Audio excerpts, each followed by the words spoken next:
Bonsoir à toutes et à tous. Merci beaucoup d'avoir bravé le beau temps, d'avoir préféré l'intérieur plutôt que l'extérieur, le savoir plutôt que l'alcool. Non, pas vraiment.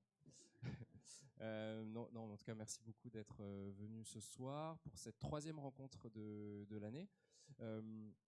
Avant de commencer, je fais toujours un petit propos introductif pour raconter pourquoi on a choisi ce sujet et quels éléments de quoi va-t-on discuter pendant la rencontre. Vous aurez un grand temps ensuite de questions-réponses avec nos deux intervenantes du soir. Donc n'hésitez pas, s'il y a des choses qui vous viennent pendant la rencontre, de le mettre dans un petit coin de votre tête. On prendra le temps ensuite de répondre à vos questions. J'imagine qu'il y en a pas mal sur ce sujet. Pourquoi on piétine sur les ENR? Avant de rentrer dans le vif du sujet, petit rappel, ça fait jamais de mal. La nécessité aujourd'hui, c'est de sortir des énergies fossiles. C'est une des raisons pour lesquelles on a choisi d'aborder ce sujet-là cette année. Sortir des énergies fossiles, pourquoi? Parce que ça participe aux émissions de gaz à effet de serre, qui participent au réchauffement climatique. Voilà, c'est toujours bon de le rappeler. Et pourquoi piétine-t-on?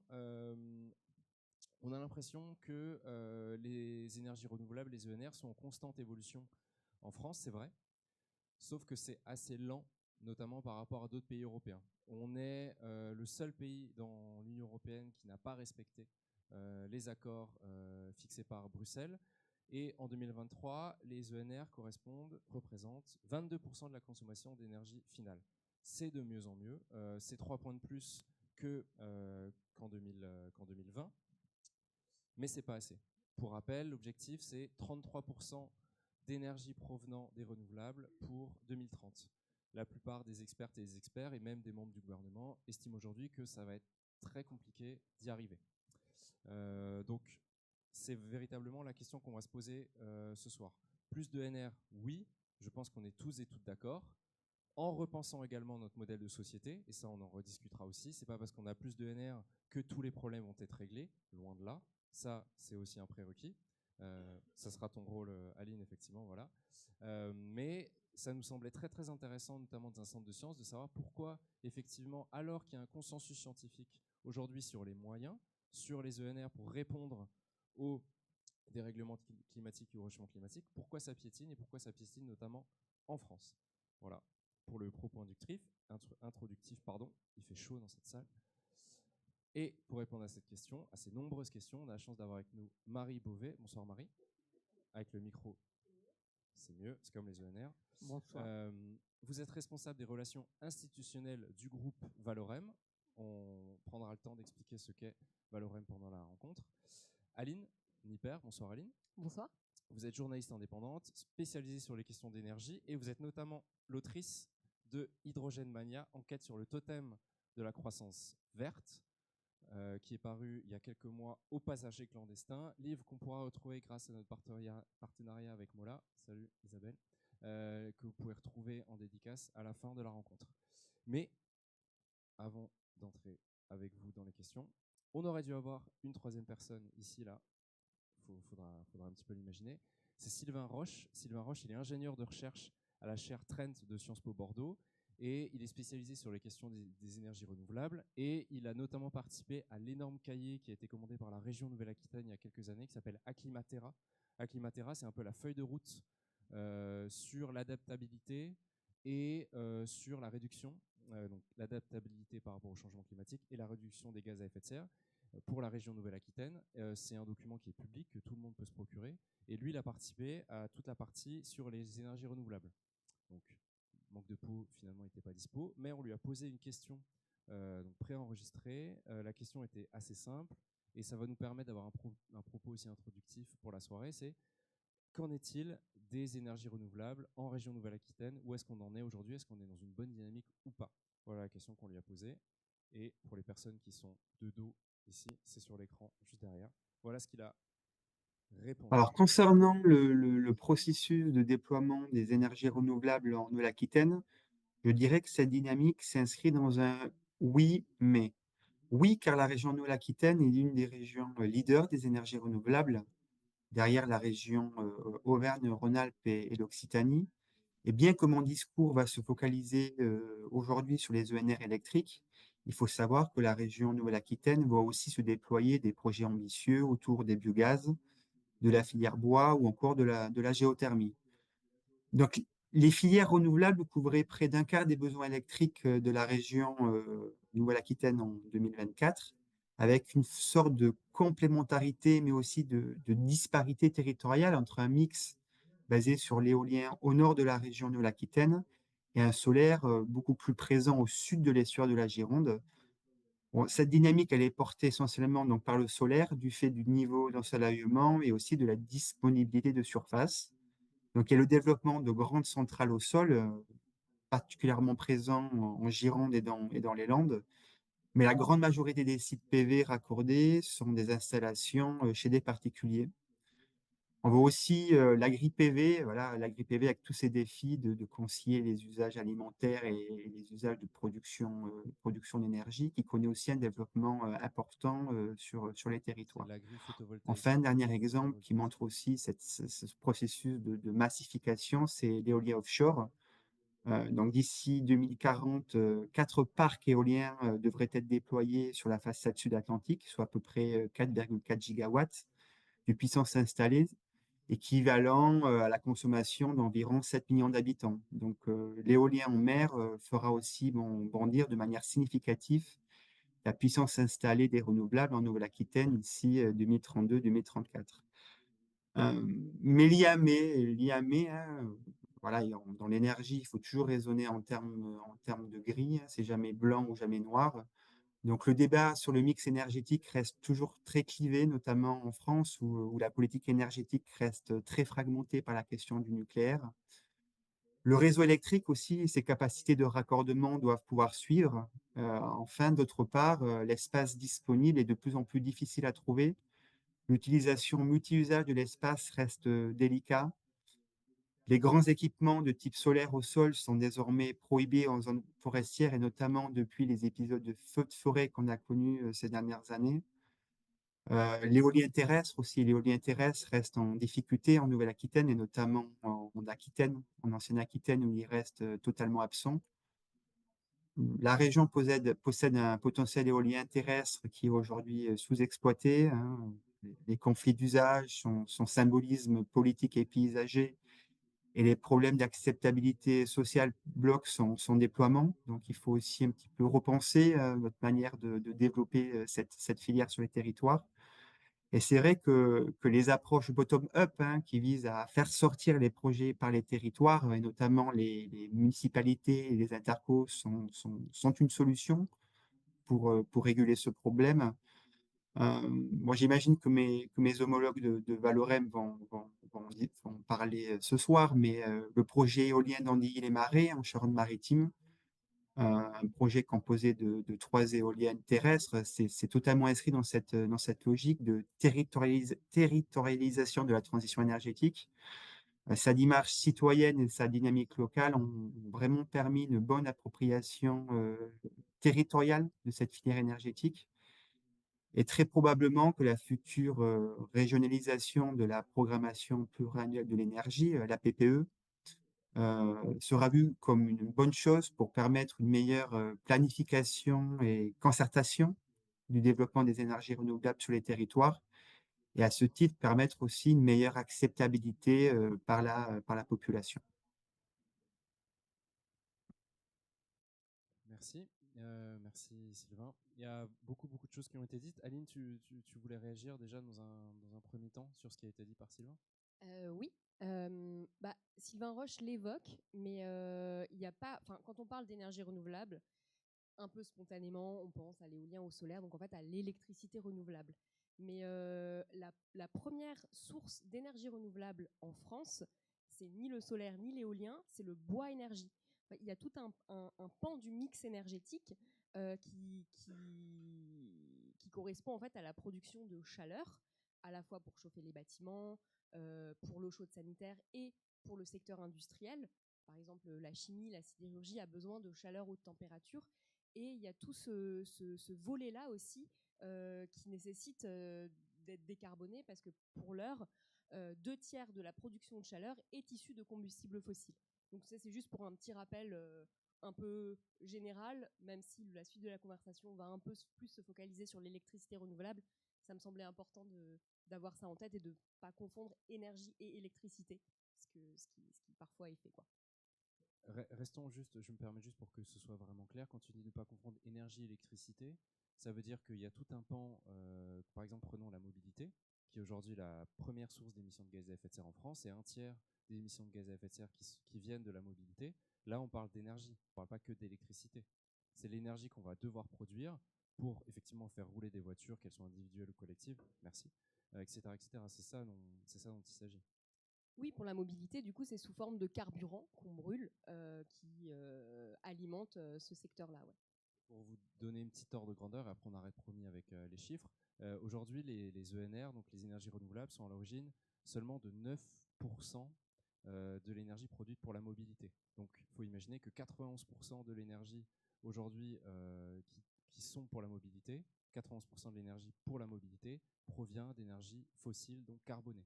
Donc il y a encore énormément de taf à faire pour arriver effectivement aux objectifs de décarbonation. Quand on parle de décarboner la mobilité, rappelez-vous, c'est 91% aujourd'hui de cette énergie est carbonée, donc il y a du travail. Pourquoi on piétine? Et c'est ce qu'on va voir. Vous êtes cité, Marie Valorem, dedans. Est-ce que, avant d'aller plus loin, vous pouvez juste nous dire ce qu'est Valorem et ce que vous faites exactement? Ouais. Alors Valorem, c'est une entreprise que vous connaissez peut-être pour certains et certaines, qui est installée à Bègle, hein, donc tout à côté de Bordeaux. Et donc nous, notre travail, c'est de produire de l'électricité à partir de ressources renouvelables, essentiellement du solaire photovoltaïque, de l'éolien terrestre. On commence l'éolien en mer aussi en s'associant à d'autres entreprises, et nous sommes également mobilisés sur le petit hydraulique, c'est-à-dire la production d'électricité au fil de l'eau. Voilà, donc on est sur ces secteurs-là, et il y a un pôle, on va dire, un peu plus innovant dans notre entreprise qui va faire de l'hydrogène vert, notamment au profit de la mobilité collective, comme ça se fait avec la métropole de Rouen, pour notamment une ligne de bus à hydrogène. Voilà, donc on est sur ce segment-là, et ce qui nous caractérise peut-être un peu dans ce paysage énergétique, c'est que nous avons 30 ans d'existence, ce qui est beaucoup pour les énergies renouvelables, parce que dans les années 90, il fallait être complètement fou pour se lancer là-dedans. Et aujourd'hui, en tant qu'entreprise de taille intermédiaire, c'est-à-dire de plus de 500 salariés, bien, nous sommes les derniers dans le paysage, puisque nos confrères ont été soit rachetés, soit placés en bourse. Et donc, à ce stade, en termes de producteurs d'énergie renouvelable indépendants, nous sommes la seule entreprise de taille intermédiaire. À quel maillon de la chaîne vous vous placez? Quand est-ce que vous intervenez? Alors nous, on va intervenir pour identifier ce qu'on appelle des zones potentielles d'implantation de sites d'énergie renouvelable. Donc ça, on est sur ce qu'on appelle la phase 0, hein, c'est quand la feuille est complètement blanche, et qui, avec une première approche cartographique, souvent permet de voir où sont les contraintes, où sont les enjeux, notamment au niveau environnemental, pour identifier des sites sur lesquels on pourrait par exemple faire un parc éolien. Donc ça, c'est l'identification de sites, et nous, on va couvrir tout le cycle de vie du projet, puisqu'on va le développer, on va le financer, on va le construire avec une filiale de l'entreprise qui est dédiée, qui s'appelle Valrea. On va également l'exploiter avec une filiale aussi qui est dédiée, qui s'appelle Valemo. Quand vous Et dites enfin, exploiter, ça veut dire? C'est-à-dire suivre en fait le cycle de production électrique du projet, et intervenir à chaque fois qu'il y a une panne qui est détectée ou qu'il y a un dysfonctionnement qui est détecté. Ou ça peut être aussi après, par rapport à des conventions, par exemple d'arrêt, si une préfecture nous demande d'arrêter un projet pendant un temps déterminé pour des enjeux environnementaux ou des enjeux de sécurité aérienne, on peut arrêter le projet pendant un temps donné. Et la dernière étape de tout ça, c'est le démantèlement du projet dans son intégralité, fondation comprise, notamment concernant l'éolien. On va y revenir, c'est la question notamment du recyclage. C'est un des freins qui est exposé par des opposants de sites. On va y revenir un peu plus tard. Merci.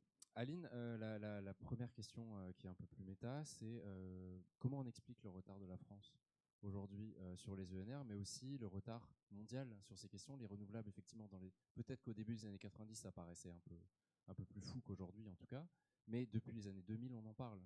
Mais force est de constater qu'en Union européenne, effectivement, on chatouille les 50% d'électricité, notamment produite par les ENR, mais dans le reste du monde, et notamment en France, ça piétine. Comment on l'explique, selon vous, aujourd'hui? Alors, je vais faire un micro pas de côté par rapport à la question, juste pour recontextualiser le pourquoi est-ce qu'on parle justement d'énergie renouvelable, du fait qu'il faut en déployer massivement, etc.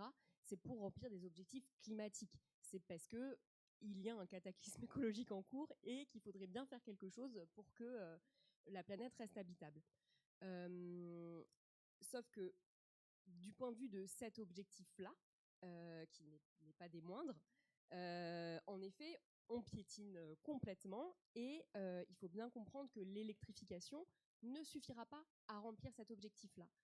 En fait, le développement des énergies renouvelables, pour l'instant, ce qu'on constate, c'est qu'il n'y a pas de remplacement des énergies fossiles par les énergies renouvelables. Les deux se développent en même temps. Ça, c'est notamment ce que démontre l'historien Jean-Baptiste Fressos dans ses multiples travaux, dont son dernier livre, Sans transition, une nouvelle histoire de l'énergie. Qui est paru au Seuil l'année dernière. Ouais. Et pourquoi, comment le comprendre, c'est qu'en fait, les combustibles fossiles, le pétrole en particulier, c'est pas une commodité comme une autre. Si on se passe du pétrole aujourd'hui, en fait, l'économie mondiale s'effondre. C'est absolument partout.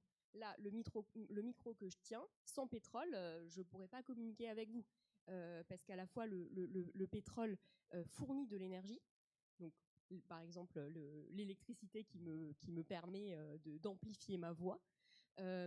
Mais en même temps, c'est aussi un enjeu matière. Ça permet de fabriquer du plastique. Donc en fait, le remplacement pur et simple du pétrole par des ressources non carbonées, en fait, c'est tout simplement pas possible. Il faut bien comprendre que pas possible si on ne change pas. Le centre voilà. Si on ne change débat, pas de modèle de société, en effet de toucher au mode de vie. Et pour prendre un exemple qui est par exemple, qui est l'agriculture, et comprendre la dépendance aux fossiles de nos sociétés. L'agriculture intensive et industrielle aujourd'hui dépend du fossile. Déjà, on le pense un peu spontanément pour déplacer les machines agricoles, les tracteurs, les moissonneuses, batteuses, que sais-je, mais également pour fabriquer les engrais azotés qui en fait sont fabriqués à partir de gaz fossiles. Donc en fait, vraiment la dépendance est absolument sur tous les pans de la société. Et ça c'est notamment Victor Cour, un économiste, qui le démontre bien dans son ouvrage L'emballement du monde. Voilà. Ouais, qui est sorti il y a peu de temps. Donc pour toi, c'est ça l'explication, c'est que on est enchevêtré dans un système qui est carboné jusqu'au bout des ongles. Et ce qui explique ce retard et peut-être aussi ce moment un peu diesel qu'on a connu dans les années 2000, pour prendre une image. Donc on a un peu galéré au départ, c'est ça. C'est cette totale dépendance aux énergies fossiles. Oui, en tout cas, le pourquoi on piétine d'un point de vue écologique et climatique, quoi. Et si on va pas en rester là, parce que sinon ça serait un peu triste, heureusement qu'on va pas en rester là. Tu le dis, tu le mets spontanément en frein numéro 1. Et même effectivement, quand on voit les quelques bonnes nouvelles, quelques chiffres comme ces 50% d'énergie qui provient du renouvelable dans l'Union européenne, c'est qu'on peut effectivement peut-être pas remplacer, mais en tout cas apporter une réponse grâce aux ENR aujourd'hui. Cette énergie est beaucoup moins alternative qu'avant. Alors, elle est moins alternative qu'avant, ça dépend de quel avant tu parles. Parce que jusqu'à la fin du 19e siècle, les dites énergies alternatives, donc les énergies issues de sources renouvelables, du bois, du vent et de l'eau, étaient dominantes. Et le charbon atteint la moitié de la consommation mondiale seulement à partir de la fin du 19e siècle, là où commence voilà, l'industrialisation massive et plus récemment ce que certains chercheurs ou chercheuses appellent la grande accélération. Mais donc les dites énergies alternatives ne l'ont pas toujours été. Oui, c'est bien aussi de rappeler que ces énergies fossiles sont peuvent, si effectivement on arrive à les dépasser, peuvent être une parenthèse de l'histoire. Effectivement, on regarde l'histoire de l'humanité, là, l'époque qu'on vit est ridicule par rapport à l'ensemble de l'époque, sauf que les contraintes ne sont plus les mêmes. Effectivement, il y a une industrialisation totale de la société qui fait qu'on ne pourra pas s'en passer comme ça du jour au lendemain. Mais c'est vrai que c'est bien de rappeler. Et sur le fait qu'on accumule effectivement dans l'histoire les énergies, je reprends l'exemple que tu cites, c'est Jean-Baptiste Fressoz, effectivement avec un Z à la fin, c'est 2SOZ à la fin, qui a fait ce travail sur l'accumulation des énergies et qui montre qu'il n'y a jamais eu dans l'histoire de remplacement total. Par exemple, à quelle époque on consomme le plus de charbon? C'est pas au 19e siècle, c'est maintenant. Et maintenant qu'on consomme plus de charbon. Donc c'est pas parce qu'il y a eu le pétrole qu'on a remplacé le charbon. Et toute la question, c'est de savoir si maintenant les énergies renouvelables vont nous permettre de faire quelque chose qu'on n'a jamais fait dans l'histoire, c'est-à-dire remplacer les énergies fossiles. Après, si je peux intervenir, allez-y. Ouais. Alors c'est vrai que des fois en France, on a un petit regard biaisé parce qu'on a le nucléaire civil qui permet d'approvisionner la plupart de nos besoins en électricité. En Europe, la situation est bien différente. Et donc, dans les sources de production d'électricité au niveau européen, en fait, on s'est aperçu l'année dernière que pour la première fois, les sources d'énergie renouvelable avaient dépassé les sources d'énergie fossile pour produire de l'électricité. Et ça, c'est plutôt une très bonne nouvelle, puisque finalement, maintenant, ces deux types de production d'électricité, soit avec des centrales thermiques à gaz ou à charbon, ou avec des sources renouvelables, sont à égalité. Et voire même les renouvelables ont légèrement dépassé les sources de production d'énergie fossile. Donc, il y a quand même, si on veut être un peu positif, il y a quand même des choses qui avancent et qui avancent plutôt dans le bon sens. Je vais rester avec vous, Marie. Une des critiques, effectivement, il y a pas mal de critiques sur les ENR, notamment sur l'éolien. Donc, il y a les critiques sur l'intermittence de l'éolien du solaire, il y a la recyclabilité qui est compliquée, il y a la dépendance aux énergies fossiles qu'on a un petit peu abordé, et il y a la question des métaux rares qui sont en plein dans l'actu en ce moment, avec les sorties de Trump, pour ne pas le citer, sur le fait qu'il veuille effectivement s'accaparer l'ensemble des ressources, notamment minières et des métaux rares de l'Ukraine. C'est une des critiques qui est faite, je le disais, aux ENR, l'importance des métaux rares et la nécessité d'avoir des métaux rares dans les ENR, notamment dans l'éolien. Qu'est-ce que vous répondez quand des opposants à des projets ou des élus ou autres vous questionnent là-dessus? Enfin, en tout cas, questionne, c'est un euphémisme. Vous engueulent là-dessus? Non, on a le droit de se poser des questions. C'est bien de se poser des questions et d'aller chercher aussi les réponses, quoi. Non, mais de toute façon, toute industrie, quelle qu'elle soit, va utiliser des matériaux et notamment des matériaux critiques. Donc ça, personne ne va se cacher derrière son petit doigt. Si on prend l'industrie automobile est un grand consommateur de métaux rares, notamment pour les tubes cathodiques. Donc c'est aussi un grand consommateur de métaux rares. Ensuite, il y a eu des chocs technologiques au niveau des énergies renouvelables qui permettent en fait de limiter extrêmement l'utilisation de ces matériaux aujourd'hui avec de nouveaux matériaux composites. Par exemple, sur les éoliennes terrestres, où il n'y a pas, ou juste pour quelques-unes d'entre elles, de métaux rares sur les éoliennes terrestres en France. Ça n'existe pas. Ce sont des métaux qui vont plutôt être utilisés pour les aimants permanents au niveau de l'éolien en mer. Et comme on sait que les grandes puissances du monde se livrent une guerre acharnée en ce moment, l'idée au niveau européen, c'est de voir comment, à partir des premières éoliennes qui vont être démantelées et recyclées, comment on peut récupérer en fait l'ensemble de ces matériaux très coûteux pour en fait les réutiliser dans de futures machines. Et donc, moi, j'avais même participé l'année dernière à des débats ici en Nouvelle-Aquitaine pour savoir si la France, et notamment la Nouvelle-Aquitaine, pouvait accueillir une prochaine usine en fait, de recyclage de ces aimants permanents pour les futures éoliennes en mer. Donc ces métaux rares, on les trouve sur les éoliens terrestres de première génération, c'est ça? Ouais, mais elles sont très peu nombreuses à l'heure qu'il est, quoi, hein, très très peu Donc, nombreuses. tout ce qui se construit aujourd'hui en France ne possède pas de, enfin, Bah, l'éolien terrestre. il y en a pas besoin en fait. Ok. En fait, il n'y en a pas besoin. Il n'y en a pas besoin. Et après, je crois que sur la première partie de votre question, parce qu'il faudrait prendre le temps de répondre à tout, on n'aura peut-être pas le temps, c'était sur l'intermittence. Intermittence, pour rappel, c'est le fait que notamment une éolienne, je vais y arriver, une éolienne terrestre ou du photovoltaïque, c'est souvent des graphes qu'on voit, notamment en Allemagne. Sur aujourd'hui, il y a du brouillard, où il y a des nuages, où il y a très peu de vent, donc il n'y a pas de production d'ENR, donc il va falloir retourner au charbon ou importer du nucléaire de France. Ouais. Alors quand on emploie ce mot, alors c'est aussi un mot qui est utilisé par les opposants aux énergies renouvelables ou par des personnes peut-être qui ne se sont pas posé la question du système électrique et de son fonctionnement, puisque sur le réseau électrique français, en fait, la production électrique doit correspondre exactement aux besoins de consommation. Il n'y a pas le droit à tricher. Il n'y a pas de triche possible.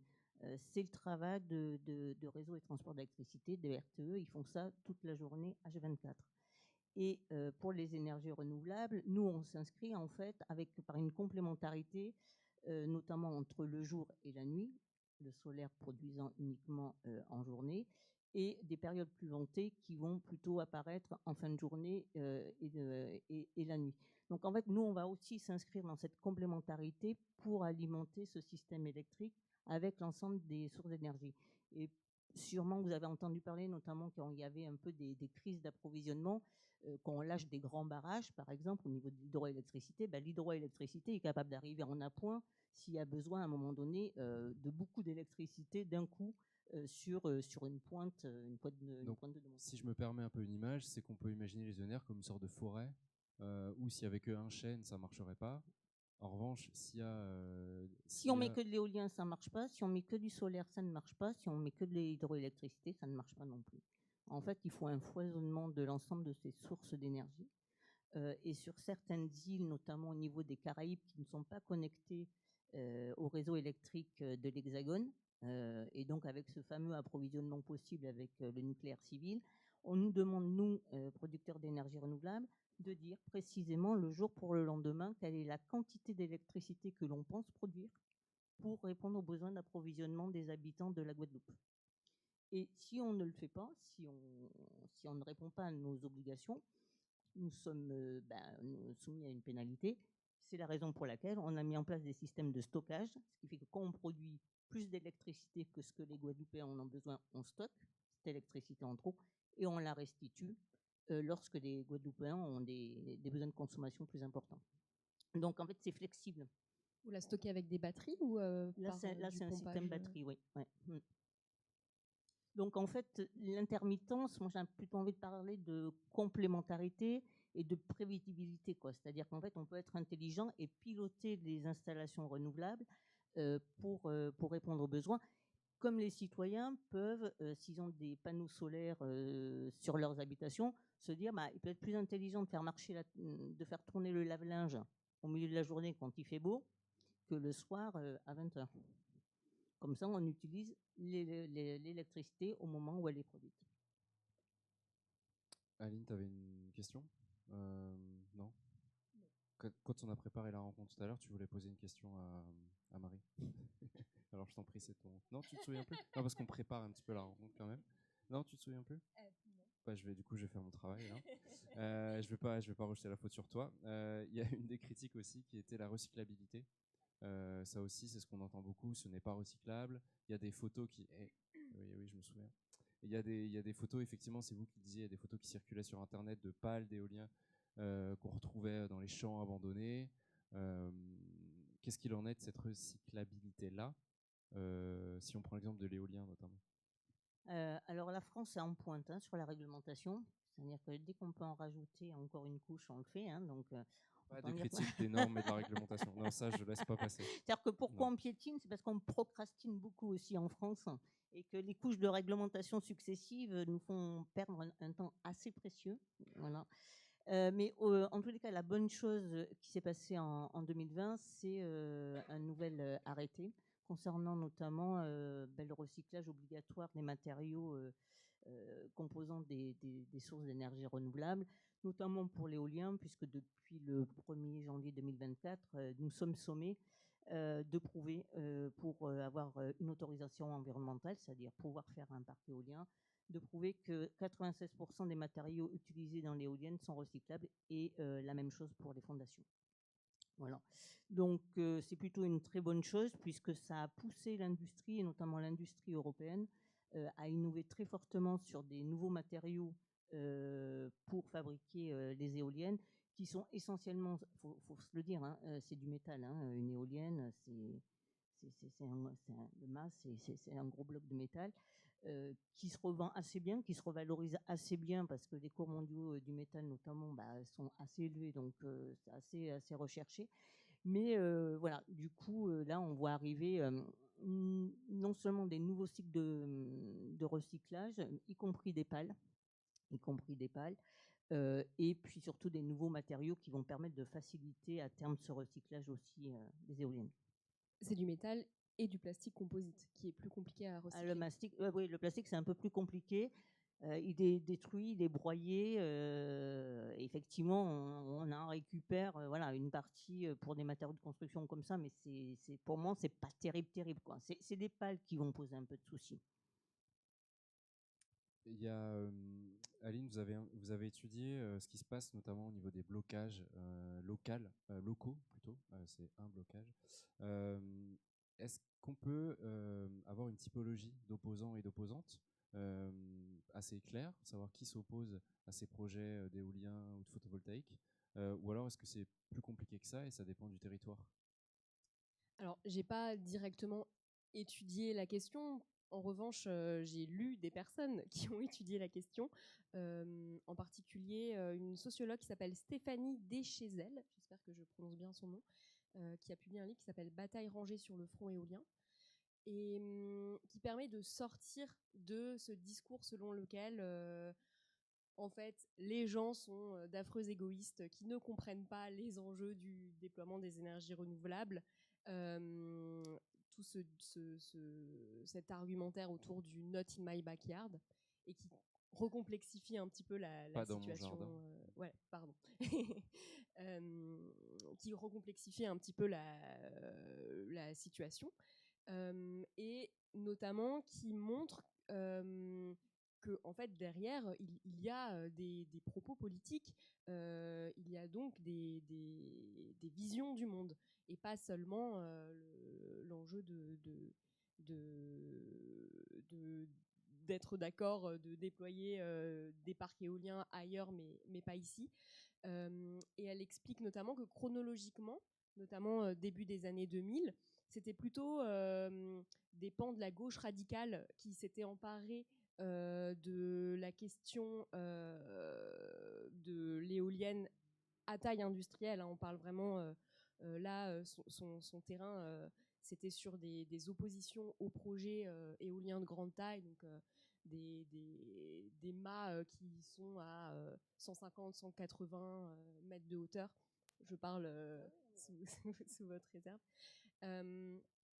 Et donc, au départ, c'était plutôt voilà, la gauche radicale, anticapitaliste, avec des éléments technocritiques de ce déploiement industriel, et donc plutôt avec des valeurs autour de la décroissance, de la sobriété, etc. Puis peu à peu, le problème éolien, c'est la droite qui s'en est emparée, avec des enjeux plus souverainistes, la volonté de défendre le nucléaire contre l'éolien, des enjeux paysagers aussi, et dans le pan de valeurs qui se rattachent plus au catholicisme. Voilà, donc je résume très brièvement, mais je vous renvoie à son ouvrage. Et j'ai aussi complété cette lecture avec le rapport annuel de la Commission nationale du débat public, qui recense justement quels sont les arguments majeurs mis en avant dans le cadre de débats publics organisés quand un projet renouvelable doit voir le jour, et qui met en avant qu'il y a notamment le principe de sobriété qui est mis en avant, notamment avec une contradiction apparente quand il s'agit de projets de taille industrielle, où les gens se questionnent sur la compatibilité entre l'enjeu de sobriété et ces projets de grande taille. Il y a un enjeu aussi mis en avant autour de l'équité territoriale. En gros, pourquoi est-ce qu'on déploierait des parcs éoliens et solaires à la campagne pour alimenter les grandes villes, quoi, pour résumer. Et enfin, une cohérence dans les politiques publiques qui est également questionnée, notamment entre les enjeux climatiques et donc d'atténuation du réchauffement climatique, des objectifs auxquels sont censés répondre le déploiement des énergies renouvelables, et des enjeux liés à la protection de la biodiversité, par exemple. Donc des points comme ça qui sont soulevés. Vous vouliez réagir, Marie, là-dessus, avant que je vous pose la question sur les fausses infos? Ouais, non, mais juste rappeler que les opposants, on va dire vraiment ceux qui se disent opposés aux énergies renouvelables, c'est moins de 20%, notamment pour l'éolien au niveau français. Donc c'est pas non plus l'écrasante majorité. L'écrasante majorité, en fait, soit a un avis neutre, soit est plutôt favorable. Mais les opposants durs, on va dire, c'est moins de 20% de la population. C'est important parce que c'est une des raisons, un des éléments d'explication de ce soir. Effectivement, c'est un groupe, c'est un noyau effectivement qui est plus assimilé aujourd'hui à la droite et à l'extrême droite, qui va critiquer. Les élus, surtout en période électorale en ce moment, vont s'emparer de la question, vont en faire un porte-étendard et vont bloquer possiblement des projets éoliens ou photovoltaïques. Après, il y a de l'opportunisme politique. Hein. Donc, si par exemple, à un moment donné, on va dire plutôt le bloc à gauche, pour faire vite, le nouveau Front populaire, se positionne en critiquant une énergie renouvelable, la droite va trouver ça génial d'un coup. Donc, je veux dire, bon, après, il y a aussi une partie d'opportunisme, et donc il y a un petit peu de ping-pong. Il y a de l'opportunisme, mais il y a quand même effectivement, et c'est ce que vient de décrire Aline, des faits qui sont justifiés aussi sur notamment une sorte d'étage industriel d'énergie renouvelable sur des territoires précis. Pourquoi beaucoup ici? Pourquoi pas du tout? Par exemple, il y a une grande partie de la Nouvelle-Aquitaine où il n'y a pas d'éolien terrestre. Des habitants de la Haute-Marne où il y a pas mal d'éoliens terrestres vont peut-être se dire, bah tiens, pourquoi pas? Pourquoi il n'y aurait pas plus chez les autres que ici? Ça, c'est des choses effectivement qui se justifient ou pas. C'est pas à nous de juger, mais en tout cas, c'est des choses entendables chez les opposants aujourd'hui, et c'est bien de le savoir quand même. Bah, il y a un des gros mots qu'il faut pas prononcer en ce moment, c'est méga projet. Alors ça, méga projet, c'est devenu le maxi gros mot à pas prononcer. La ville de Bordeaux, par exemple, ou l'agglomération bordelaise, si elle veut être à un moment donné à énergie verte, il va falloir qu'elle aille chercher de l'électricité en dehors de son territoire.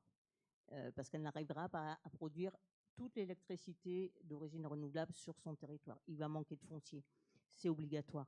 Donc, il va falloir qu'à un moment donné, par exemple, les grandes agglomérations se posent la question de savoir d'où vient l'électricité qu'elles souhaitent consommer et comment cette électricité est produite. Et sur une très grande agglomération, par exemple comme l'agglomération bordelaise, il va falloir des projets un peu plus important qu'une dizaine de panneaux solaires installés sur les toitures des particuliers.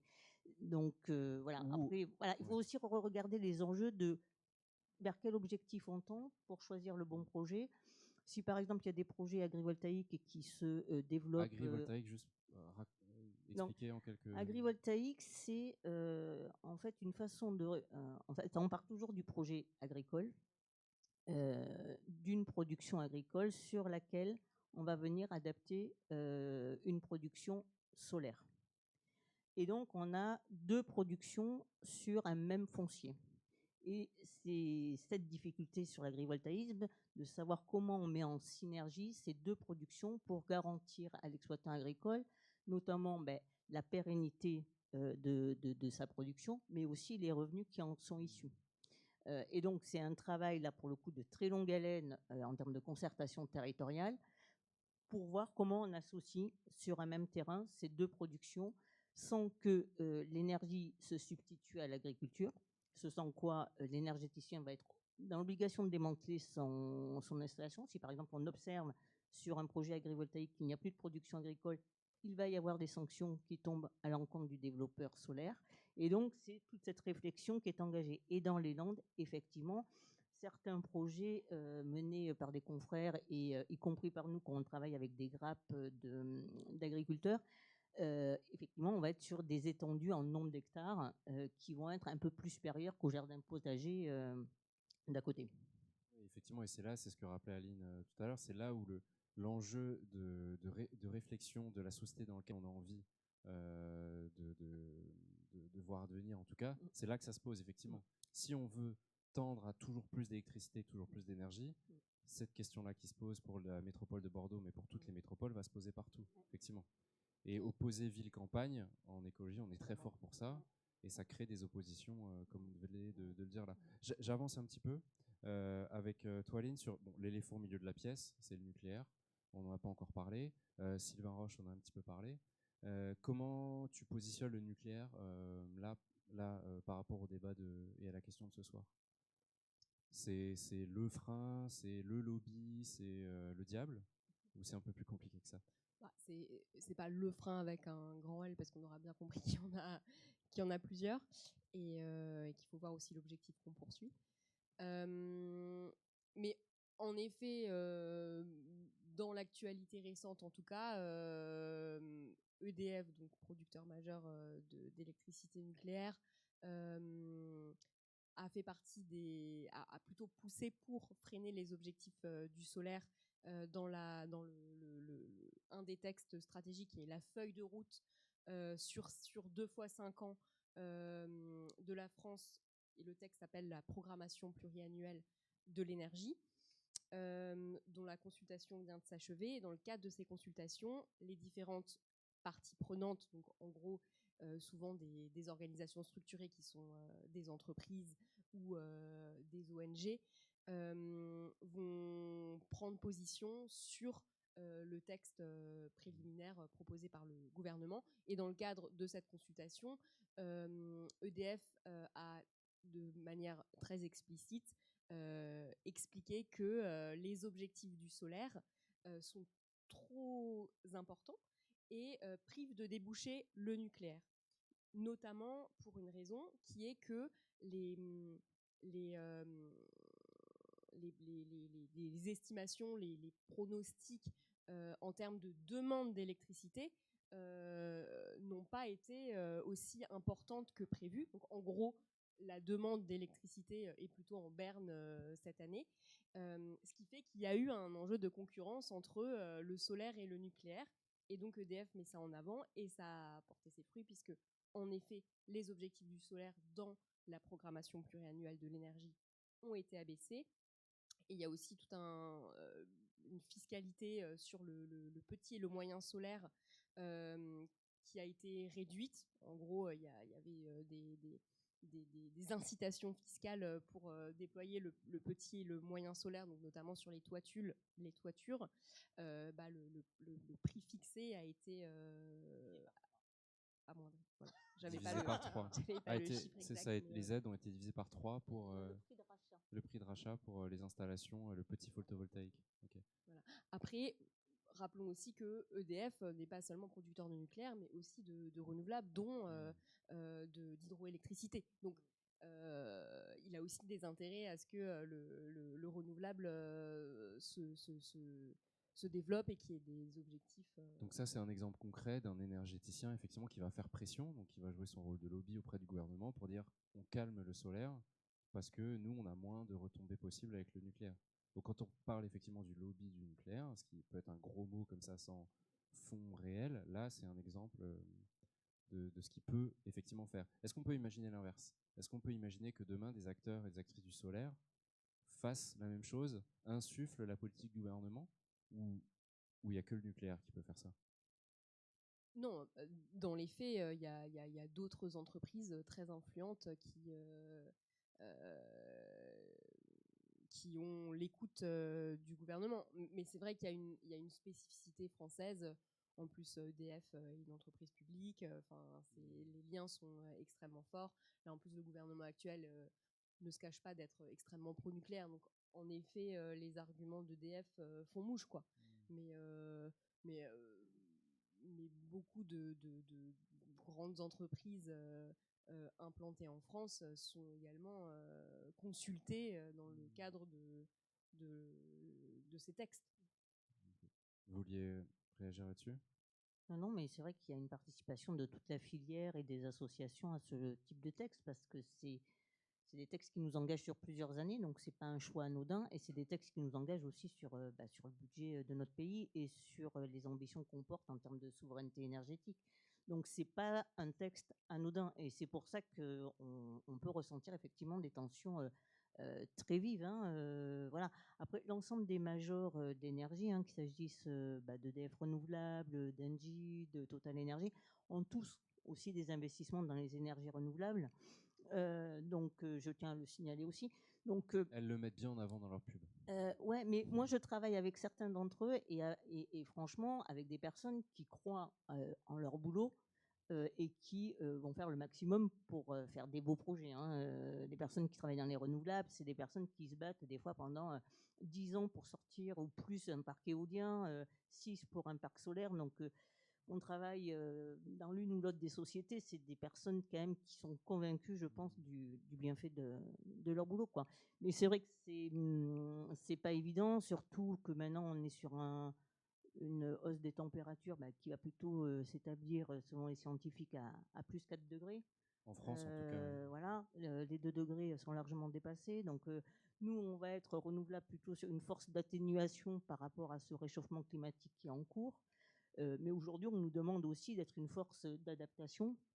Et c'est pour ça qu'on réfléchit à tout ce qui est électrification des usages, aussi savoir au niveau de l'électroménager chez les particuliers, savoir si un frigidaire, si un ballon d'eau chaude ne pourrait pas en fait servir de lieu de stockage d'énergie en journée pour qu'il soit restitué après en soirée pour les besoins du quotidien.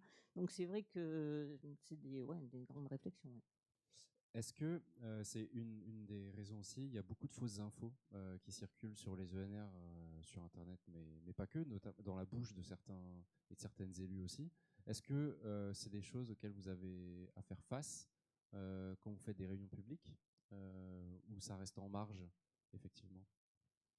Non, mais après, c'est normal que tout citoyen se pose des questions et qu'il puisse les exprimer librement, notamment au moment des enquêtes publiques.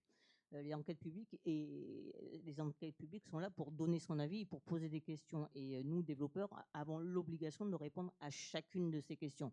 Alors, si les opposants sont organisés, alors des fois, il y a des questions systématiques qu'on va retrouver sur l'ensemble de nos projets. C'est du copier-coller. Tu considères du copier-coller, ça n'a pas grand-chose à voir avec la localisation du projet ou avec la typologie de projet. Mais on va répondre quand même à chacune de ces questions, et notamment dans les réunions publiques, si c'est le cas. Sur l'ESPAR, par exemple, dans le Médoc, on a été les premiers à demander à la commission particulière du débat public de venir, alors que nous n'étions pas obligés puisque le budget pour ce parc éolien était en dessous en fait, des 300 millions qui normalement imposent un débat public.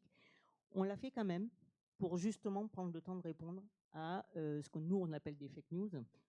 En gros, c'est moche, ça fait du bruit et ça coûte cher. En gros, c'est les 3 arguments qui reviennent à chaque fois. Et justement, de prendre le temps d'expliquer, et surtout prendre le temps d'expliquer que le projet n'était pas figé et que c'est grâce à la discussion qu'on pouvait nous faire évoluer le projet, notamment par exemple sur le nombre d'éoliennes ou sur leur localisation ou sur des propositions qu'il pouvait y avoir d'accompagnement pour les riverains. Voilà. Sylvain Roche parlait du parc d'Andy tout à l'heure. Au départ, ce projet, quand on l'avait imaginé, on s'était dit qu'il y aurait 6 ou 7 éoliennes. Finalement, il y en a 3.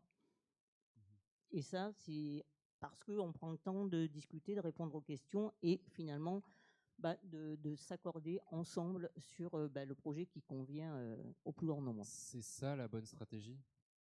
La concertation, c'est fondamental. Nous, on est signataire d'une charte qu'on appelle Amorce, hein, qui associe l'ensemble des collectivités françaises. Hein, c'est une association qui associe les collectivités. Nous, notamment sur l'éolien, c'est très vrai sur l'éolien. L'idée, c'est qu'on ne sécurise pas du foncier, c'est-à-dire qu'on ne signe pas de promesse de bail avec un propriétaire, notamment privé, tant que la mairie n'a pas été informée de notre souhait d'implanter un parc éolien. Et qu'on lui laisse le temps de délibérer pour donner un avis, favorable ou pas, à un projet éolien sur son territoire. Et je pense que ça paraît pas grand-chose, hein, mais en fait c'est énorme.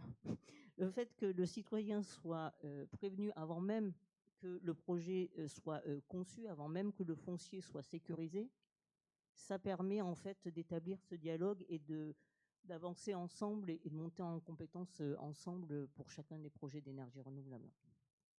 Il y a un autre enjeu là-dessus, j'y pense parce que vous évoquez Amorce et c'est un peu leur credo de remettre ça en avant. C'est quoi Amorce? C'est une association qui accompagne la transition énergétique dans les territoires, grosso modo. Des collectivités. Voilà. C'est une association de collectivités. Et du coup, d'entreprises, dans les membres, il y a aussi... ouais. Okay. Et un des enjeux mis en avant, c'est la question du partage de la valeur. En gros, y a un parc éolien à côté de chez moi.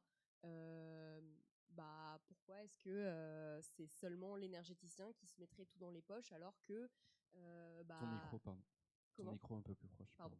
Alors que, en effet, il y a un impact sur le paysage, il y a du foncier qui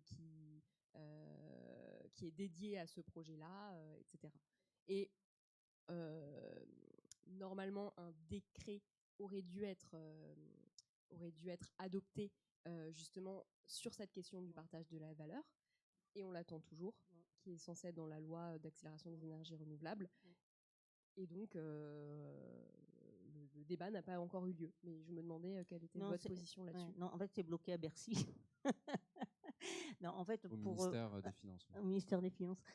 En fait, l'idée, c'est la suivante dans la loi, c'est que à partir du moment où un projet est lauréat d'un appel d'offres de l'État, c'est-à-dire qu'il reçoit un soutien financier de l'État français pour fonctionner et après honorer sa dette auprès de la banque qui a financé le projet, l'idée, c'est que le développeur partage une partie des bénéfices générés.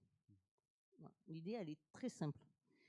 Le truc, c'est que en fait, au niveau du ministère de l'économie, ils n'arrivent pas à s'entendre sur le montant de cette nouvelle taxe, parce que leur crainte est que en fait, ça fasse augmenter le prix de l'électricité, et que donc le soutien de l'État en fait soit plus important, et qu'au final, qui c'est qui paye? C'est le consommateur, qui l'électricité augmente. Et donc, la crainte du ministère de l'économie aujourd'hui, c'est qu'en fait, comme ça ne concerne que les projets qui répondent à des appels d'offres de l'État français, en fait, cette taxe, cette hausse du prix de l'électricité se répercute sur les deniers de l'État et sur ceux du consommateur. Ça voudrait dire que les développeurs de projets, entre guillemets, ne jouent pas le jeu. Et alors, du coup, ne partageraient pas vraiment la valeur. C'est parce qu'en fait, c'est mal ficelé depuis le départ. C'est-à-dire qu'en fait, c'est mal ficelé parce qu'ils ont voulu inventer une nouvelle taxe au lieu peut-être de réfléchir sur une répartition nouvelle de ce qui existe déjà. Par exemple, il y a un impôt qu'on paye qui est l'IFER, qui est un impôt annuel et qui est donc forfaitaire, puisque pour chaque mégawatt solaire ou pour chaque mégawatt éolien, on va payer une somme chaque année. Ça ramène plusieurs milliards. Bon, et à un moment donné, sur cette manne, sur ces recettes colossales, les communes se sont très fortement exprimées en disant « Et pourquoi nous, on ne reçoit rien ?» C'est-à-dire qu'on a zéro. On sait que les développeurs payent cette taxe. Nous, on accueille les projets éoliens ou les projets solaires sur notre territoire, et pour autant, on n'a pas un centime. Et donc là, ils se sont organisés, par exemple, pour pouvoir récupérer au moins 20%, sur le solaire c'était 0, 20% de cet IFER pour chaque installation solaire installée sur le territoire communal. C'est la même chose pour l'éolien. Et donc, moi, je pense que, par exemple, même pour la taxe éolienne en mer, alors là, on est sur une taxe colossale, hein, parce que du mégawatt, on est à plus de 19 000 € du mégawatt. Donc, là c'est le grand tiroir caisse. Pour l'État. Oui, parce que, et alors là, pour le coup, tout va à l'État. C'est l'État qui récupère l'ensemble de ces recettes sans forcément désigner quelle est l'affectation précise pour ces recettes, c'est-à-dire à quoi ça va servir. Ça, c'est un problème. Et deux, il n'accorde pas, par exemple, des recettes supplémentaires aux collectivités côtières qui sont impactées par le changement climatique et, par exemple, par le recul du trait de côte. Donc, nous, on milite, et là, les collectivités sont avec les développeurs éoliens, pour que les collectivités puissent percevoir une fraction de cette taxe éolienne en mer pour justement avoir des recettes supplémentaires qui leur permettraient d'engager des investissements, par exemple, face à l'érosion côtière. Voilà. Et donc, voilà, sur le partage de la valeur, moi, des fois, je m'interroge sur le bien fondé d'une nouvelle taxe ou de savoir comment on répartit des sommes d'argent aussi qui sont déjà disponibles. Voilà. Et sur l'agrivoltaïsme, si on prend des projets aussi coûteux au niveau solaire, parce que on va être sur des technologies très poussées pour ne pas nuire à la production agricole, et là, les bénéfices dégagés, ils sont un peu rikiki. Donc là, le partage de la valeur, pareil, on s'interroge sur quelle valeur on partage, sachant que il y a déjà l'IFER, il y a déjà un loyer, il y a déjà au propriétaire, il y a déjà une somme d'argent qui est due à l'exploitant agricole. Voilà. Et il y a maintenant, la plupart du temps, enfin, c'est quelque chose qui se fait de plus en plus, en tous les cas, nous, on le systématise, c'est proposer aux collectivités une participation au capital du projet. Ça veut dire quoi? Qu'on devient en fait actionnaire du projet éolien ou du projet solaire et que de ce fait, on récupère une partie des bénéfices automatiquement qui sont générés par ce même projet. C'est le cas d'Andilly. Il y a un des freins aussi peut-être que j'ai pas évoqué là, c'est la complexité de ce marché et ça c'est assez. En vous écoutant là, en fait, on tombe très très vite dans un débat d'experts ou d'expertes. Et très vite, on se sent, et je comprends si vous étiez un petit peu perdu là, effectivement, très vite, on est perdu. Alors que c'est pas contre vous, hein, pas du tout, hein, mais c'est vraiment un signe aussi de comment rendre un sujet qui est primordial pour toutes et tous, complexe, trop complexe, pour qu'effectivement le maximum de personnes puissent le prendre en main et puissent effectivement avoir un avis clair et fondé. J'espère qu'on y participe ce soir en tout cas. Mais en tout cas, c'est un des objectifs. Mais là, en vous écoutant, ça montre clairement qu'il y a du taf, énormément de travail. Même si le terme pédagogie en soi est toujours un peu à prendre avec des pincettes, là, il est hyper important. Avant de passer à vous. Ouais. Non, juste pour dire, sur le Rapidement. partage de la valeur, quand il y a des collectivités, des collectifs citoyens qui s'engagent fortement, comme ça a été le cas Andilly, où ils ont été capables Le cas du parc éolien d'Andilly-les-Marais en Charente-Maritime. Ben, je veux dire, en fait, au total de l'argent qu'ils ont réussi à réunir, ça paye quasiment une éolienne. C'est colossal. Et ils se sont engagés avec ce collectif citoyen de se dire, ben voilà, nous, on va avoir des bénéfices. en tant que citoyen. Ben oui, et en tant qu'actionnaire du projet, surtout. On devient actionnaire du projet, on devient investisseur du projet. Donc, on va toucher des bénéfices. Et ils se sont dit collectivement, ben nous, on va plutôt utiliser ces bénéfices pour des infrastructures de mobilité douce, pour la rénovation énergétique des bâtiments publics, pour ceci, pour cela. Et en fait, le partage de la valeur, il se fait aussi par ce biais-là. Hein. Ça pourrait être un des leviers, effectivement. C'est au-delà de la consultation ou de la concertation citoyenne, c'est que des citoyennes et des citoyens s'emparent. Ouais. Il faut de la concertation, mais s'il y a de la participation en plus, c'est beaucoup mieux. Avant de passer à vos questions, à vos remarques, j'ai une dernière question pour toi, Aline. Tu l'as déjà évoqué, effectivement, plus de NR c'est bien, mais c'est insuffisant. Et je le disais aussi en introduction pour transformer la société. Qu'est-ce qu'il faut rajouter comme réflexion pour toi à ce sujet de ce soir? Est-ce que c'est la sobriété? Est-ce que c'est la sortie des fossiles? Oui, mais pour quel chemin, etc. C'est quoi la réflexion additionnelle? Je pense que c'est même pas une réflexion additionnelle, c'est-à-dire que l'électrification, en fait, décarboner la production d'électricité, en fait, c'est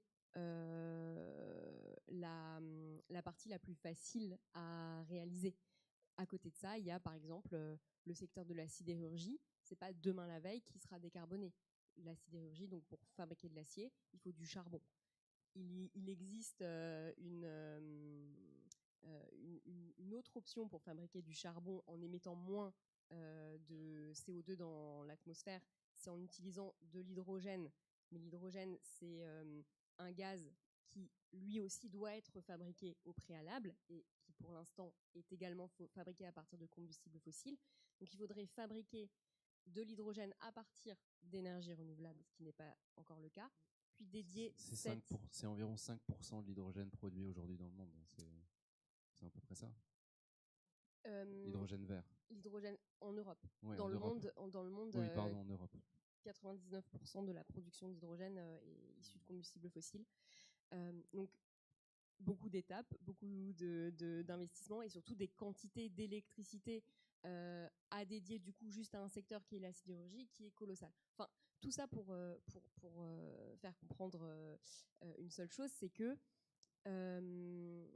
à mode de vie équivalent, c'est pas possible d'atteindre de ne pas dépasser les limites planétaires dont les émissions de CO2 ne sont qu'une partie. Après, c'est même la pollution chimique, oui, il y en a 7 en tout. l'ozone. Enfin, il y a beaucoup de limites, dont beaucoup qui ont déjà été franchies. Donc, déjà comprendre ça. Ce qui est un peu déprimant, j'entends, mais juste être lucide sur le constat.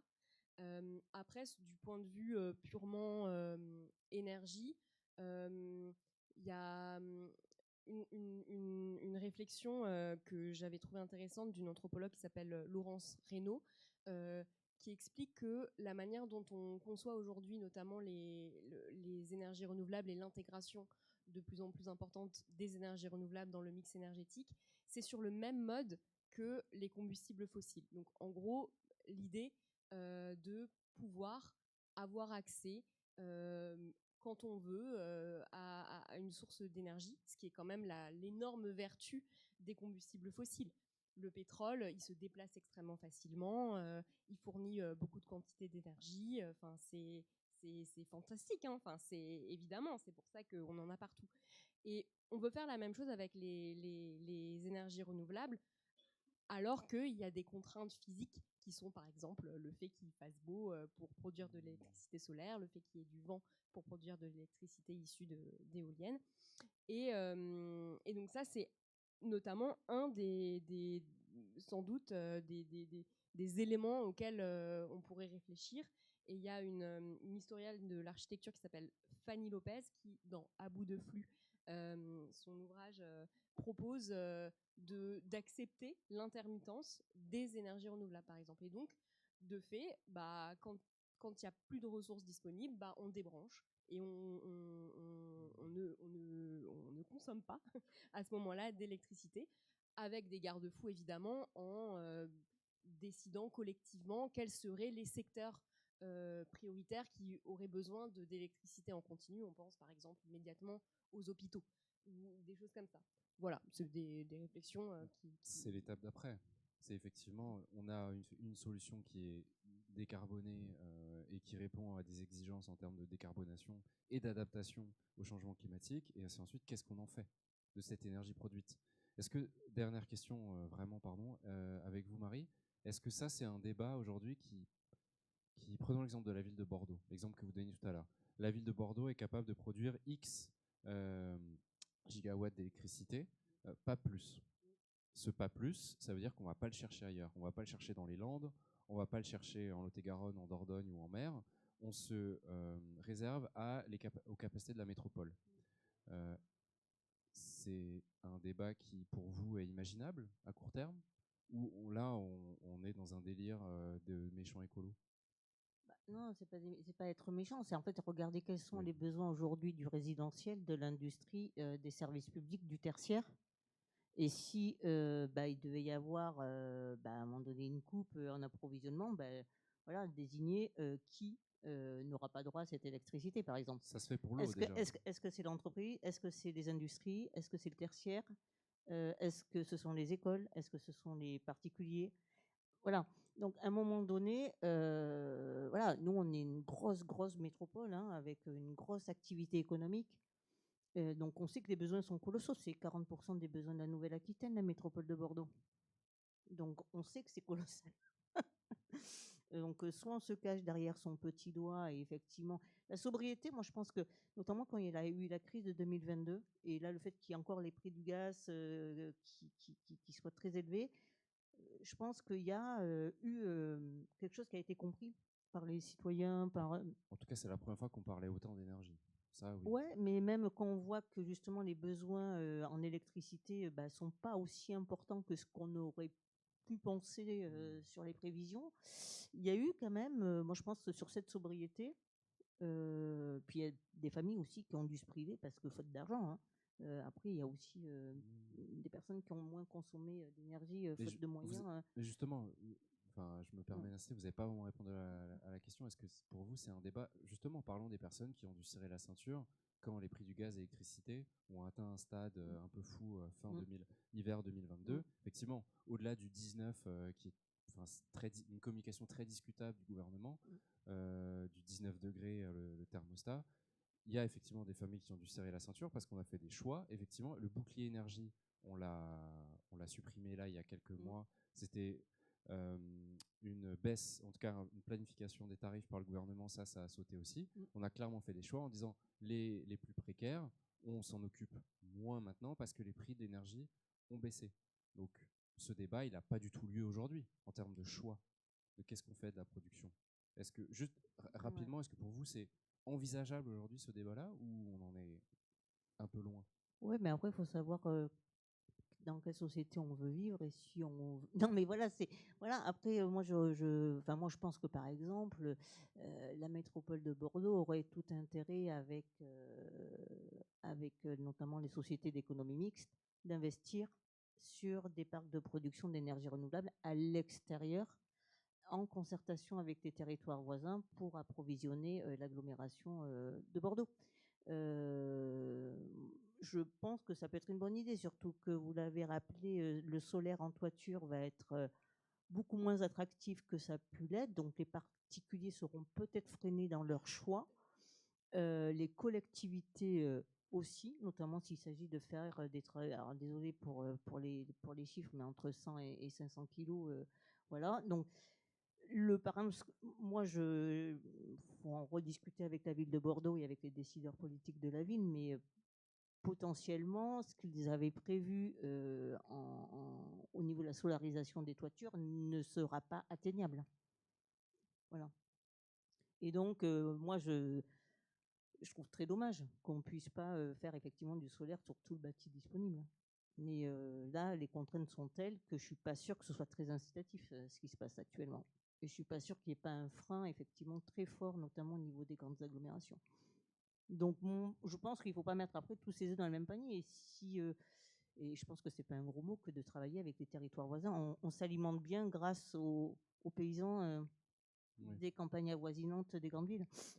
Oui. C'est une longue histoire aussi de comment la métropole s'accapare effectivement certaines zones. Mais c'est un autre sujet qu'on n'abordera pas ce soir. Merci, on peut déjà les applaudir une première fois. Merci beaucoup. On va passer avec le micro pour vos questions, remarques ou autres par rapport au dire des intervenantes. Est-ce qu'il y a des questions? Sur la première personne, c'est moins... Ouais, merci. En fait, bonsoir. Bon, j'ai pris quelques notes. Alors, du commentaire, mais il y a une question à la fin. C'est d'un point de vue déjà des gens qui sont contestataires par rapport à l'éolien. Je trouve qu'il y a deux parties. Il y a des gens qui sont contre vraiment, mais là, ce qu'on a vu dans l'Aisne aussi, il y avait une situation d'encerclement. Il y a un village dans l'Aisne où c'est un aspect psychologique aussi. Je pense que peut-être le projet a mal été organisé, mais il y a, je pense qu'il ne faut pas oublier cette partie-là où les gens subissent, où en fait, ils ont en fait, il y a des études, hein, s'il y a trop d'éoliennes autour de soi, ils ont l'impression d'étouffer.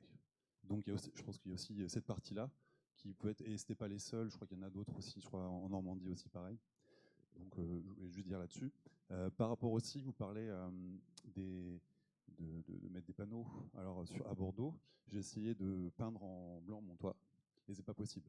Par contre, je peux mettre des panneaux. Donc pourquoi? Parce qu'il y a la tuile, voilà, il faut garder un certain aspect. Mais du coup, ça, je peux le faire, mais peindre mon toit en blanc, c'est pas possible. Donc il faut aussi qu'il y ait un changement qui passe aussi par les politiques. Et donc on a vu que M. Bayrou a dit, par exemple, qu'il fallait prendre l'avion à partir de Pau ou de Tarbes pour aller à Paris. Donc je pense qu'on est mal barré, excusez-moi, par rapport aux politiques. Et donc moi je me dis, de toute façon, là, vous avez parlé beaucoup de choses qui étaient techno-solutionnistes. En fait, c'est pas ça le problème. Moi je suis ingénieur, j'adore tout ce que vous dites. J'adore. On trouve des solutions on va essayer de trouver des solutions pour tout. Mais le problème, c'est plutôt le comportement, des individuels ou le comportement des politiques. Et là, je me dis, donc c'est peut-être une question. Parce que vous dites qu'on peut continuer comme ça longtemps avec le pétrole ou le charbon, mais en fait, le charbon et le pétrole, c'est fini. Ben, c'est un produit fini. Donc, du coup, au bout d'un moment, on n'en aura plus. Ou alors, on n'y aura plus accès, parce qu'il y aura des guerres, parce qu'au Niger, on aura l'uranium, ou par exemple, on n'aura plus accès. Donc, je me dis qu'au final, au bout d'un moment, ça, il n'y en aura plus. Et donc, qu'est-ce qui va se passer à ce moment-là? Et comment vous voyez plutôt la transition par rapport à ça? Et à quelle échéance? Parce qu'il n'y en aura plus. À quelle échéance? À quelle échéance on sera prêt pour le jour où il n'y en aura plus, ou à des prix pas possibles, où il n'y aura plus d'accès? J'espère qu'on arrêtera avant qu'il n'y en ait plus, parce que. Pardon. Oui, mais on dit toujours, en fait, on a atteint un pic, et puis dans 20 ans, il n'y en a plus. Et puis on a l'impression qu'on en trouve encore, mais ça, justement, c'est hyper flou, mais le jour où on n'en aura plus, où ce sera très très cher, voilà, on ne pourra plus faire tout ce qu'on fait à l'heure actuelle. Mais du coup, c'est à quelle échéance?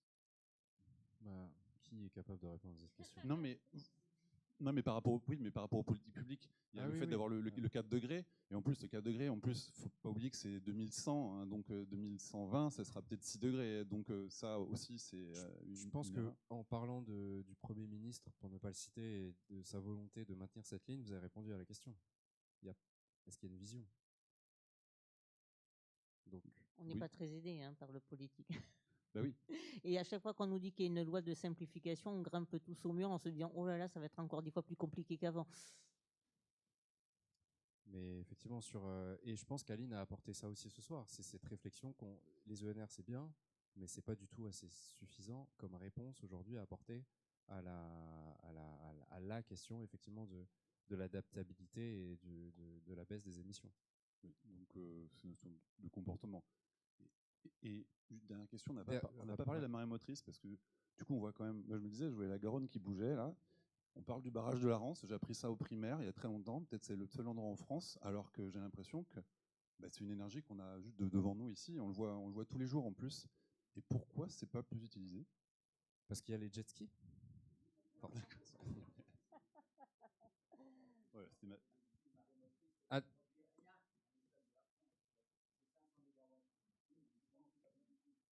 Allez-y, prenez le micro. C'est comme les hydroliennes, c'est des systèmes qui sont très expérimentaux et intéressants, mais qui ne produisent rien. Voilà. La Rance produit absolument rien à l'échelle de la France. Allez-y. Je me permets juste de rebondir sur comportement individuel. C'est plutôt les modes de vie, donc un échelon plus collectif, parce que en fait, on ne choisit pas forcément d'habiter à 50 km de notre emploi et du coup de devoir utiliser la voiture individuelle. Donc il y a vraiment une réflexion politique et collective sur l'aménagement du territoire, et à l'échelle de l'individu, c'est très compliqué de baisser ses émissions de carbone jusqu'à un certain seuil, parce qu'en fait, il y a des contraintes de choix collectifs sur lesquels on n'a pas la main. Je me permets juste, par rapport à cette question, il y a un chiffre qui tourne énormément et qui est totalement faux, qui est les 25%. On pourrait, nous, agir uniquement sur 25% de nos émissions. Et le reste, c'est les routes, c'est l'État, c'est la collectivité. Ce chiffre, il est sorti il y a quelques années dans un rapport de Carbone 4, et il est totalement faux. Voilà, je me permets juste là-dessus, sur la réponse est collective, elle n'est pas individuelle. Voilà. Juste par rapport à ce que disait monsieur, il y a eu une expérience au niveau du pont de Pierre pour les Bordelais, notamment justement pour voir si on pouvait produire suffisamment d'énergie et en quelle quantité en utilisant la force du courant de la Garonne. Sachant qu'on a des courants inversés, parce qu'on a aussi les marées d'océan qui arrivent jusqu'à Bordeaux. Et en fait, effectivement, la quantité d'électricité produite était minime. Alors évidemment, à l'échelle aussi des besoins d'une agglomération comme celle de Bordeaux. Mais je dis tranquillement parce que Valorem a participé notamment pour enregistrer des données de production d'électricité de cette expérimentation. Et nous, notre idée, c'est plutôt de se dire, par exemple, dans certains pays où il y a des sites isolés qui ne sont pas raccordés à un réseau de distribution, comme c'est le cas chez nous en France, là, peut-être, sur une population, on va dire, qui est concentrée sur un village ou plusieurs petits villages, ça peut être une source de production électrique intéressante en site isolé.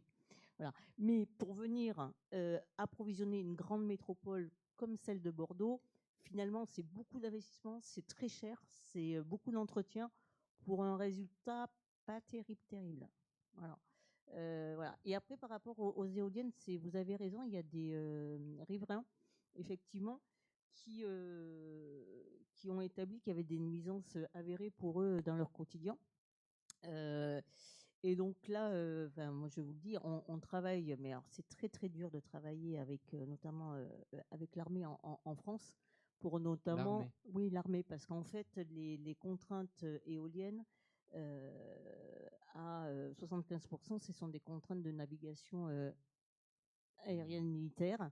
Et donc, nous sommes contraints à certaines hauteurs, en fait, pour les projets éoliens, sachant que si on pouvait augmenter un peu plus cette hauteur, on pourrait réduire le nombre de mâts d'éoliennes et du coup, éviter ce que vous dites, hein, ce sentiment d'encerclement. Voilà, et avec des nouvelles machines, par exemple, comme on a installé à Andillé-les-Marais en Charente-Maritime, c'est les plus grosses éoliennes de France. Elles sont à 220 mètres de haut. Elles font 6 mégawatts chacune. Ce sont les plus importantes installées en France en terrestre. Et en fait, on en a mis 3 au lieu de 7 plus petites. Donc, en fait, pour les personnes qui habitent à proximité, elles préfèrent avoir 3 que 7. Et en fait, si on remplace les anciens parcs éoliens par des nouvelles machines plus performantes, on pourrait en fait diviser par 2 le nombre de mâts. Et de la même manière, je vous le dis, il y a un débat qui est engagé avec l'armée sur ce qu'on appelle le balisage, c'est-à-dire que pour des questions de sécurité aérienne, on est obligé de faire clignoter en blanc les éoliennes en journée et en rouge la nuit. Ça gêne des riverains la nuit, notamment quand on est en plaine et qu'il y a beaucoup d'éoliennes. Et donc, on a demandé à savoir si on pouvait orienter les faisceaux lumineux vers le ciel au lieu que ce soit orienté vers le sol. On a demandé à savoir si le balisage ne pouvait se déclencher qu'à partir du moment où l'éolienne détectait l'arrivée d'un avion ou d'un aéronef pour limiter notamment ces nuisances nocturnes. Et pour le moment, on n'avance pas d'un pouce. Je vous en prie. Oui, moi, je m'appelle Somamadou. Je viens de la Guinée-Conakry et de la Côte d'Ivoire. Ma question, c'est pas bon, vous l'avez répondu en une partie, mais par contre, je vais rebondir sur la question de monsieur l'ingénieur qui posait la question à savoir s'il n'y a plus d'uranium, que faire, voilà. Et moi, je lui dis, à l'échelle internationale, il y a des coopérations bilatérales qui existent entre la France et les autres pays du Sud, tels que le Niger, qui est un grand producteur de l'uranium. Je pense que s'il n'y en a plus ici, la France, les politiques, ils vont vraiment faire face dans ces pays pour s'approvisionner. Et donc, quelles sont les solutions ou les perspectives d'avenir qu'on peut envisager pour ces pays du tiers-monde qui sont victimes aujourd'hui si vous voulez, de dépouillement de ces matières premières et qui sont mal réparties dans ces pays et que ça a un avantage, bien sûr, dans les pays du Nord, notamment en France. Que faire politiquement pour éradiquer à cette exploitation abusive de ces ressources naturelles pour qu'il y ait un équilibre entre ces pays des coopérations sud et nord. Merci. Merci. Aline, peut-être sur le colonialisme dont tu parlais tout à l'heure. En tout cas, c'est un champ de recherche qui prend de l'ampleur. En effet, en fait, les stratégies de décarbonation ici européenne, mais occidentale de manière générale, en fait, repose sur des ressources primaires qui ne sont pas sur leur territoire. Donc, ça pose tout un tas de questions. Je vais parler d'un cas que je connais qui est dans mon livre parce que je ne suis pas spécialiste du tout de la question du colonialisme vert dans son intégralité, donc je vais rester dans mon champ de compétences. Il y a un auteur, chercheur, militant qui s'appelle Hamza Amouchen qui a beaucoup travaillé sur cette question-là et qui définit le néocolonialisme ou colonialisme vert comme étant le fait que la priorité énergétique, des besoins énergétiques. Alors, je vais me reprendre ma phrase. C'est les besoins en énergie d'un pays sont rendus prioritaires par rapport à d'autres. Et en fait, dans le cas ici de la stratégie européenne hydrogène, on est pleinement là-dedans. Pourquoi ? Parce que la stratégie européenne hydrogène, donc l'hydrogène qui est vu comme un gaz permettant de décarboner tout un pan de l'économie européenne. La moitié de la consommation d'hydrogène en 2030 est censée être d'origine importée. Donc reposer sur justement la production, une production d'hydrogène bas carbone issue de ressources solaires et éoliennes venues d'ailleurs. Et dans le cas, par exemple, de l'Allemagne, qui est extrêmement active dans la diplomatie hydrogène internationale, parce qu'en fait, elle compte beaucoup sur l'hydrogène pour décarboner son économie, une économie fortement industrialisée, donc elle a besoin de beaucoup d'hydrogène. Encore une fois, c'est pas comme, en France, par exemple, l'économie est très tertiarisée. Donc, en effet, l'électricité peut décarboner une grande part de l'économie française. En Allemagne, c'est beaucoup moins le cas.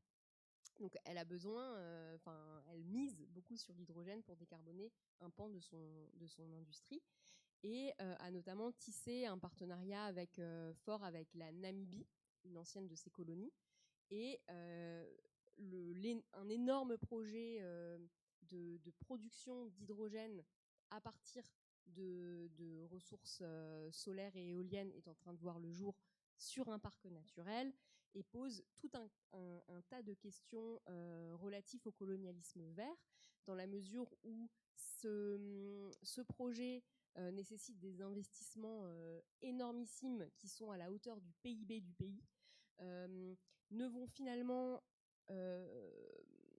nécessiter ne déboucher sur très peu d'emplois pour des personnes en local, parce que les compétences requises pour travailler dans l'entreprise qui va produire cet hydrogène,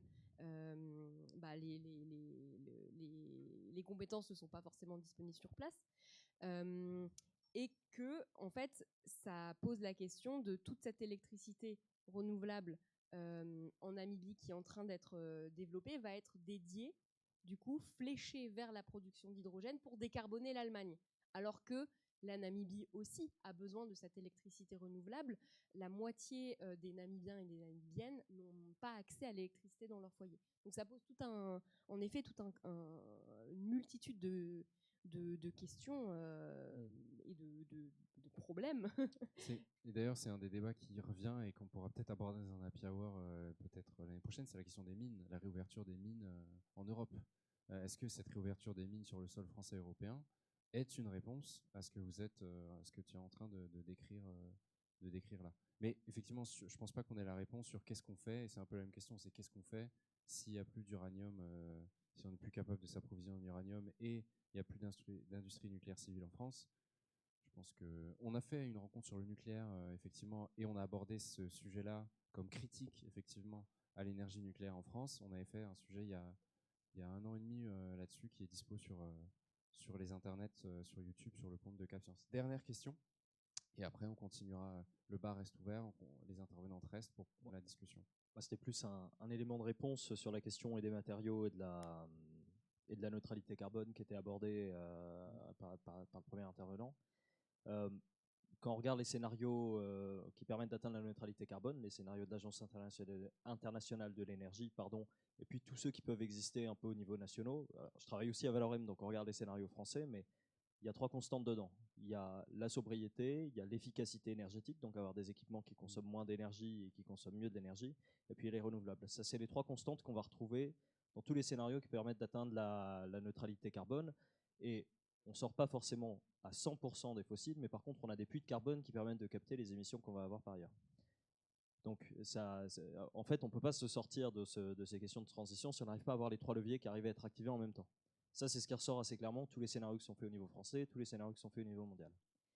Après, sur la question des matériaux, il y a la question évidemment de l'équité, de la part juste qu'on doit prendre ou non, de la suffisance de ces matériaux. Donc, dans tous les scénarios, les études de sensibilité qui sont faites, qu'on a des matériaux en quantité suffisante, même si on n'est pas très sobre, ça arrive à tenir la route. Mais après, il y a effectivement une question de justice là-dessus, à réussir à ne pas priver d'autres pays de leur capacité à évoluer, à accéder à leurs ressources, etc. Au niveau français, il y a un scénario qui s'est attardé dessus, c'est le scénario de l'Institut Négawatt que vous connaissez peut-être. Ils ont fait un scénario qui s'appelle Négamat, où du coup, la France Négawatt, ouais. C'est les personnes qu'on avait invitées pour parler de... Voilà. Voilà, tout à fait. Et eux, ils ont fait un scénario qui est intéressant, en expérience de pensée, c'est si la France se limite pour sa transition à ce que correspond sa population rapportée à la population mondiale. 1% de la population mondiale, on a le droit à 1% des matériaux déclinés dans l'ensemble des catégories de matériaux. Et ils y arrivent aussi. Mais évidemment, ça passe par beaucoup plus de sobriété. Mais ça boucle, et en regardant à 360 degrés les consommations sectorielles et les autres. Voilà, je voulais juste vous donner ça comme élément de réponse aussi, parce que je pense que ça répond un petit peu à la question qui a été posée dessus. Et le scénario, il y en a pléthore. Il y a ceux de l'ADEME, il y a ceux d'RTE, il y a ceux de l'AIE. Ça vaut la peine de regarder un peu au sens large. Je pense que ça répond à tout. Il y a des scénarios plus ou moins sobres, plus ou moins équitables. Et ça vaut la peine de regarder tout ce qui s'est fait. C'est vraiment très intéressant et c'est étonnamment assez accessible. Merci beaucoup. Merci beaucoup. On peut les réapplaudir. Merci. Deux petites choses, et merci à Sylvain d'avoir joué le jeu de cette interview face cam qui est jamais évidente. 2 petites infos. Avant de se quitter, on se retrouve mi-mai pour un sujet plus de société. C'est quoi être radical en 2025 ? Radical, un mot qui est utilisé à toutes les sauces, qui est très souvent mal utilisé. Et on aura un très très beau plateau ce soir-là. Je vous en dis pas plus, mais ça va être très très intéressant pour questionner cette notion de radical et de la tordre un petit peu. Et en juin, migration climatique, c'est pour quand ? C'est pas encore le titre définitif, mais on va notamment s'attarder sur le cas français. On va effectivement parler d'international, mais on va aussi revenir sur le cas de ce qui se passe en métropole.